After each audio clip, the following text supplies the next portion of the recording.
speaker.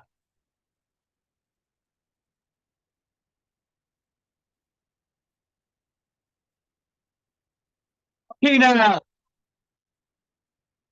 Hang on a minute, hang on a minute, hang on a minute, hang on a minute.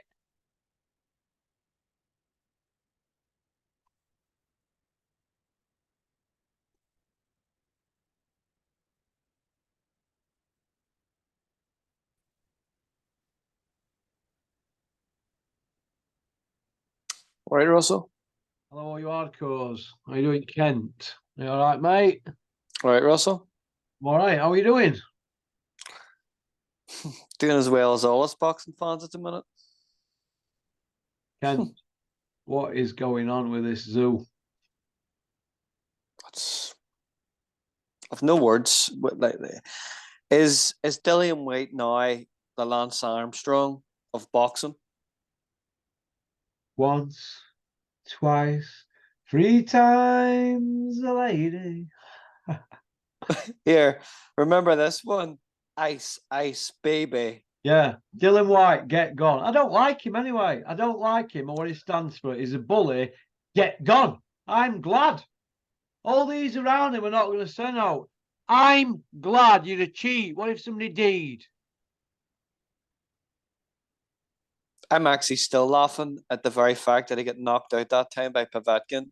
I'm still laughing at it. I am still laughing at it. It is an absolute disgrace. And, you know, for last week, something wasn't right last week because there was very little about it at all. You know, that this is a fight that isn't really going to sell on pay-per-view. Yes, the arena will probably sell, but as an event on pay-per-view, it's not a pay-per-view event. The card is absolutely shite. To be honest with you, it's shite. They would have had to know about this last week, you know, just because the media they released it on social media yesterday. That didn't mean yesterday that they found out about this. They have known about this for about a week, Russell. Mate, it's a mess, right? But he's failed in 12, 2019 and 2023. He's got to be run out of the sport now for the safety of the sport and the integrity. It's got to be run out. Got to be. And again, it's another matchroom fighter. Well, he's not technically a matchroom fighter, but it's on a matchroom card, so he would have been on a matchroom card. It's just an absolute disgrace. I really want Eddie Hearn to come out and actually say something. He's saying nothing about it. He said nothing about it so far. Dillian Whyte's doing the usual shite. Dillian shite. He's gone on and saying, "Yeah, I was innocent. I'm going to prove myself and all this, and I proved my innocence the last time and all, and I'm not a cheat." What absolute crap! It's time for boxing to actually get a grip of itself, because boxing actually has itself to blame for this. You know, how many tests has Big Pharmacy Miller failed? 3 times. To be fair to Eddie Hearn, right, we give him stick, right, but to be fair to him, he's handled this right. He's pulled show, which is what he should have done. And from what I'm hearing behind the scenes, he's not even answering Dillian Whyte's calls. He's been texting him, calling him. He's not even answering, but he does that with anybody anyway. But what is this to say now? Do you think Eddie's got enough? Do you think Eddie can go out to bat for him? He's 10 years older than Conor Benn, as me and Julian have been saying last few days. And now they're all coming out, aren't they? Big Malk's just come out on Boxing King Media, hasn't he? And rinsed Dillian Whyte. Big Malk, well done. You must have seen my video, Malk. I might even put you in a thumbnail now, a nice one. But I'm pleased that Spencer Fearon's come out and done that, Big Malk, because you kind of figured that because they were silent, him and Purple Tundi and all the rest of that little crew around them, Daddy Don, all of them silent. And I thought, well, they're silent. They're like, what we're going to do here? And Dean Whyte, Dylan's whatever, brother, fake brother, whatever, all said nothing, haven't they? Big Malk's just come out and he's rinsed him. And Big Malk is going to do something with Tundi, I believe, and give their opinion. And I think that's good because, come on, 1, 2, 3. How often? I mean, he lost his job at Sky sticking up for him and inventing knackers about rivers failing, didn't he? Tried to water it down, went over and above and beyond, and lost his job, and they're on decent money, wasn't he? So we have to give respect where it's due to Big Mal, don't we? Because he is a boxing man, and he's come out. And listen, I've been ready for Big Malk all day. I've got about 5 thumbnails there that took a long time to, and I thought, oh, I'm ready for you. But he's come out and thrown a curveball, hasn't he, Big Malk? Malcolm X. He's come out and said it as it is. And why can't they all start doing that and follow me, what I've been saying? Been banging my head for 6 years now with this. They're all starting to fucking wake up, aren't they now? You're right, Russell. He deserves a bit of credit for it. You know, he couldn't sit back and say, I'm Mr. Boxing, I'm the knowledge, I'm a boxing historian, I know this, I've been watching His boxing. reputations are online. Him and his pals, Don Charles, Tunde, and that Dean White. He's a boxing lad as well as a promoter's license. They probably can't get their heads around it. They're probably thinking, "How stupid are you, Dillian?" Oh, after getting off with that Rivers one, and he didn't even get B sample, did he? He didn't let him test it. It just all pitted away, didn't it? Yeah, I was thinking about this today in work, and I was thinking that time that they had that meeting, they had that meeting with UCAD. Do you remember that whispering one where they were in that presser and he picked it up Yeah. on the microphone? Yeah. And you would like to think if you were a licensee holder, a board license holder, and there's a meeting going on with UCAD, any license holder should be allowed to go into them meetings and hear what's actually going on. It should be an open forum where all the license holders, all the trainers, all the managers, if someone's failed a test and there's a hearing, everybody that's a license holder needs to be there. And then that means it's transparent and it's deemed to be fair. That was like a night of the long knives meeting. It was all wink, wink, hush, hush.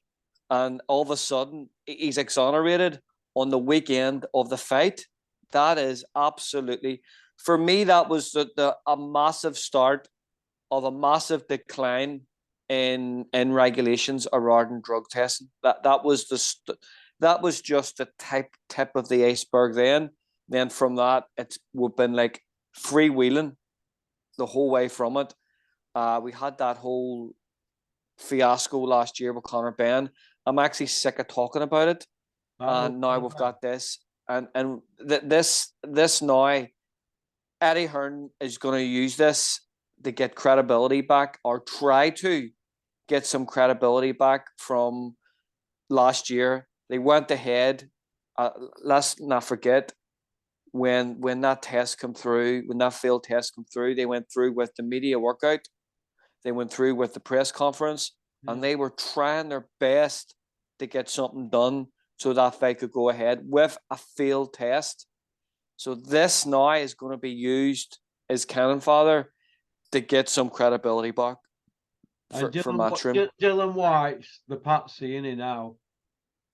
He's it. And to be honest with you, that was a great point that you made yesterday, you and Julian. That's one of the best videos I've seen on the channel. It was absolutely brilliant. It was on point. Well, listen, super. Ken, I've got a clear head now. Do you know when I've done this video, these two with you now today, what we're on, 6, that's 42 videos in 6 days. That's 7 a day, kid.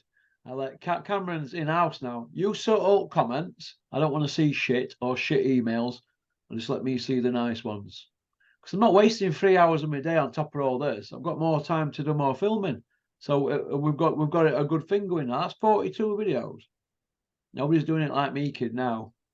Nobody. We're smashing it. As I say, the video was excellent yesterday. We are. I got Julian back on side, and Julian, you're not going nowhere, kid. You're not going on a ball. You're back. He's back. And the thing is, that there's a massive difference between Dillian Whyte and Conor Ben. Conor Ben is a young fighter. He's living off his dad's coattails. They want to build him into a pay-per-view star in the UK. Matchroom now, AJ isn't the star he was. They would do anything to build a fighter with name brand value like AJ and Conor Benn fitted that matchroom project. So of course they were going to throw everything at that to clear his name, to get him back in as that matchroom project. Dillian Whyte technically really wasn't a matchroom fighter. He was never on a contract. He'll go anywhere. Dillian Whyte's loyal to nobody. And to be honest with you, Russell, he doesn't. He seems like an absolute weapon. Dillian Whyte, you're an He is a absolute weapon. weapon. You're a weapon. This is the guy that turned 6 million, 5.5, 6 million pounds down to fight AJ the first time. The second time after being put in orbit for a British title. He messed Mark Tibbs about. He goes around shows threatening people at shows. Yeah, he's a bully. We little gang of nobodies, little tag-alongs, big lumps, bully. You're a bully. Get gone out sport and a cheat. I actually know a guy that worked in Loughborough at the time that he was there training, and he said that he was horrible. He says he was an absolute bully. He used to go in there with Dale Riley off his 600 quid sparring money. Didn't even pay the kid. He's a prick. He was in the weights room, and he just used to leave all the weights lying around. He used to bully people. He was horrible. This is a guy that doesn't even pay tax in the UK. I heard Eddie was scared to death of him, They were what going down there and putting it on him and strutting about. I heard they were scared of him. I'm hearing. Well, he wasn't putting it on Tyson Fury or Alexander Povetkin the first time he got put in the absolute orbit. He's stupid. The money, he was going to get a fortune for this fight. Coming into this fight, it was his last fight. It was his cash out. He was going to get a fortune for it. Do you know what, Russell? He didn't even need to train for this fight. All he needed to do was turn up and get paid. He's stupid. He's an absolute weapon. Dillian Whyte, you're an absolute weapon. He was thinking, I beat him. I'm in Saudi mix. And he's gone and done that. Eddie must be like that. I mean, we're not big Eddie fans, but he must be. What am I involved with here? I haven't got enough energy to go through all this yet again after the Rivers one. Now the Ben one, and now this Eddie's gone. You're done. And you know what? I've heard a few things about Eddie over years, but he'll tolerate so much, and then when it comes down to it, he'll think, you know what? He'll have his man in the mirror moment, because he's not stupid. He's been fetched up with it, and he'll think, you know what? And Spotty Frank, they'll think, let's get rid of him. And now he's on the outside looking in, so he can't go to Bricktop, can he? Can't go there, can he? So who's left? What's he going to end? Yeah, that's where you're going to end up. Pop, pop, bang. Big Ron ticket deal. And you'll be lucky if you get paid. He's nowhere to go, and you're right, Russell. Eddie Hearn, he's an accountant. They're business people, and it's one of them things where it's like having this boss in work, where he'll let you get away with so much, and he'll not be pulling you all the time. And it'll get to the point where it's like, right, the hammer comes down. That's what's going to happen. That's the way Eddie Hearn is. He's not going to waste his time in spending another year and trying to get another drug cheat exonerated when it's at the end of his career. It is you couldn't go through that again. This is Jamel Miller. Look what's happened. Look at the ramifications of the Jamel Miller fight. Look what happened. What was the aftermath of that failed drug test? Of what test, sorry? Jamel Miller. What was the the aftermath was IFL hammering him, Eddie Hearn hammering, IFL, Conor Benn, they all hammered Jarrell Miller. Coogan were giving anybody an interview to hammer him, Jarrell Miller. But Coogan's gone missing on this one with Dillian Whyte, hasn't you? A bit like when they took that video down when Mark Tibbs did an interview when him and Dillian split up. Do you remember? Seen it? And Mark, well, they took it down though, didn't they? The IFL. Mark Tibbs did the interview, and I'm not going to go on about what happened after because I know, but they took it down, Coogan, didn't you? But you come a cropper, didn't you? Trying to be Dylan's little bitch. Now you didn't even come out and interview anybody about it, there you, Coogan. Hey, you've gone silent. Hey, Bruv. pair. Oh, he's my mate. He's my mate. Bruv. Wrong job then if you're a journo. You're supposed to be the go-to guy, the pioneer for YouTubers in UK. You're trying to do all your mates a favour, you prick. It's even bigger than that. It was, I'll tell you what, it was the ramifications to that was even bigger. We had Anthony Joshua. He was world champion. He was unified champion. He was selling out football stadiums. They were taking him to America, and he got absolutely put to the moon by Andy Ruiz. And that was the start. The hype train was derailed. That cost Emmons not just Jamel Miller failing that field test, not only cost him that fight, it cost him an absolute fortune. That was the career. end. Nobody wants. That was. Wait, listen, let me tell you this, right? Let me just look at you like this, Kent. Right? If you're a promoter, are you going to risk your livelihood and TV deals and fans booking hotels and all that to see a fight? Are you going to risk it with a doper? You're not going to do it, are you? So Eddie Earns thought, you know what?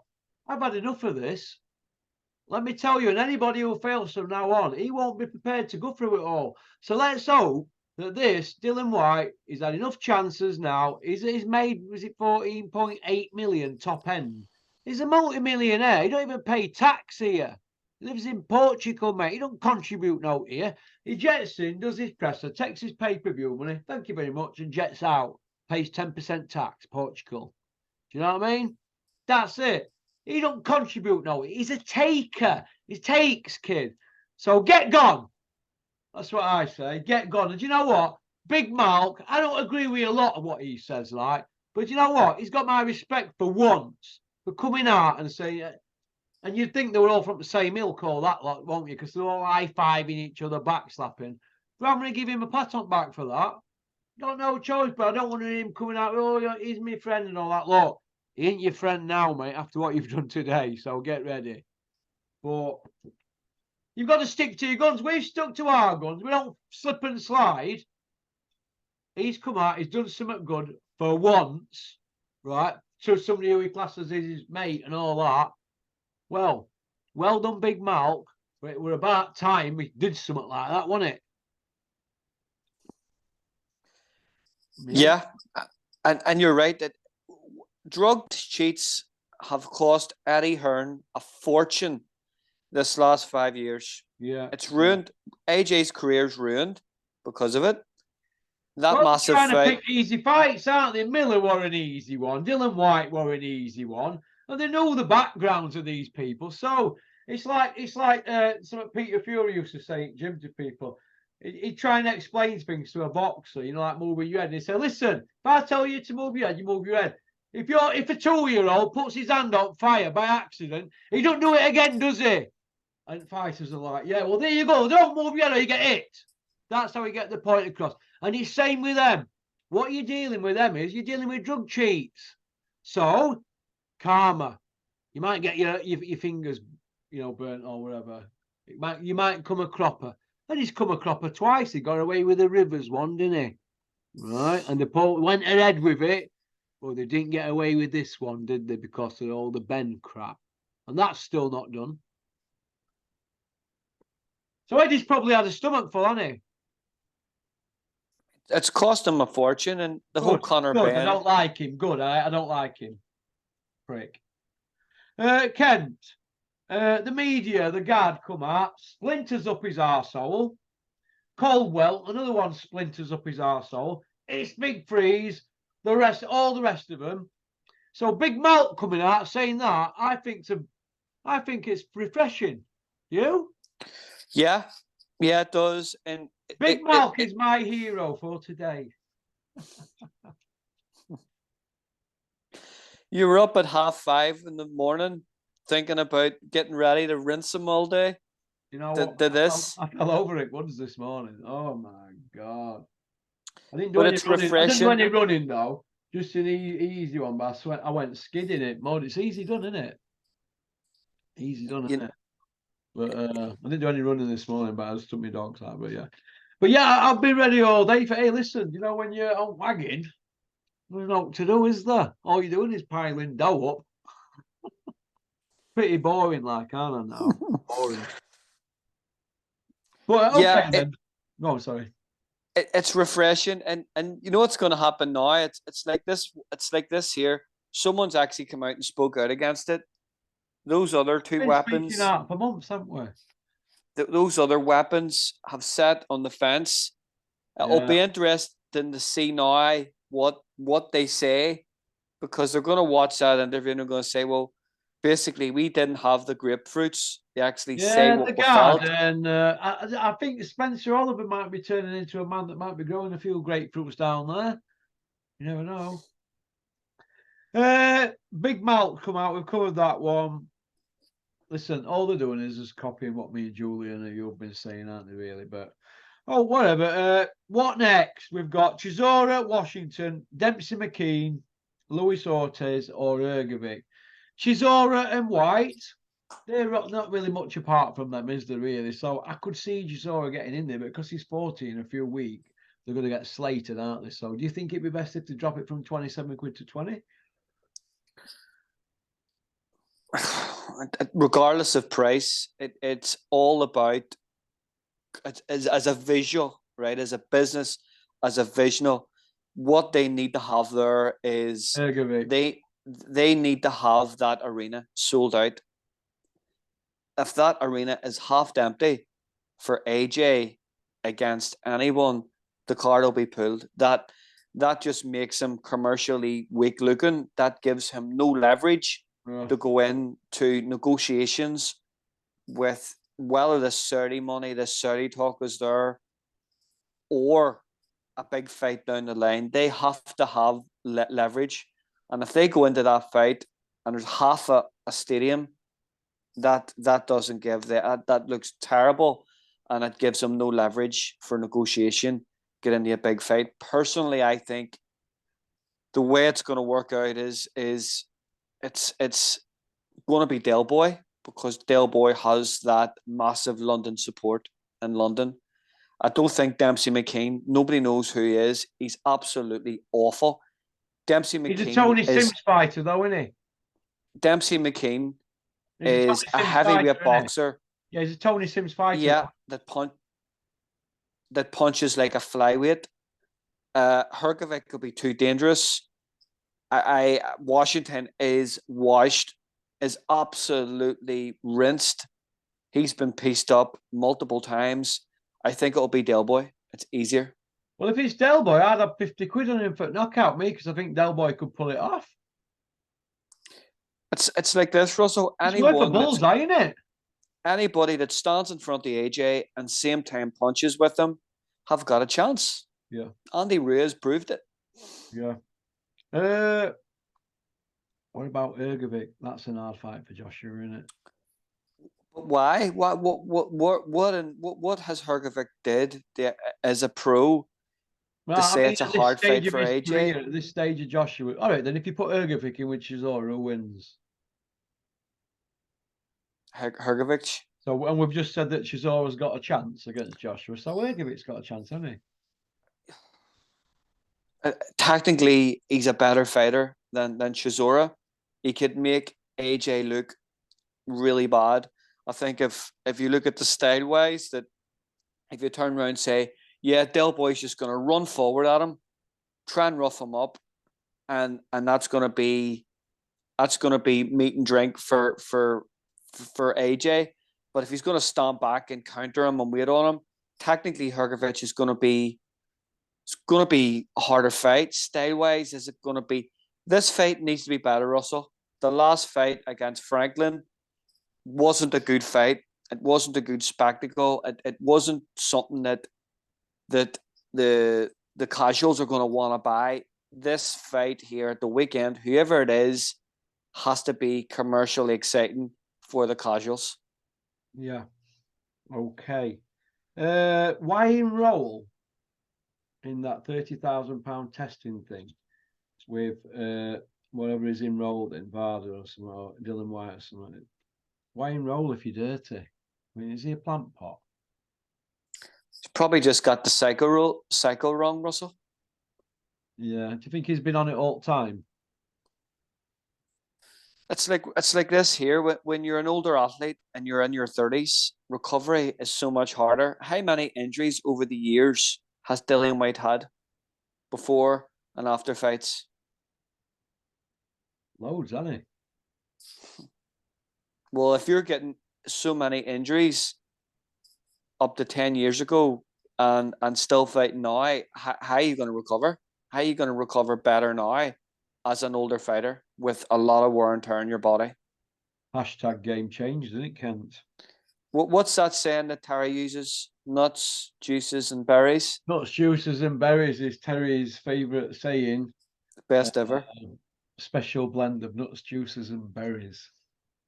Russell, you should have this as the thumbnail. Nuts, juices, and berries. That would be so good. Oh, we could do that for the second part two. For part one, we could do Big Malk is this is my hero of the day or something. We'll call it part one. Hero of the day, and we'll stick a picture up on video. Big Malk there. You know, as do you remember Harry from Lock Stock?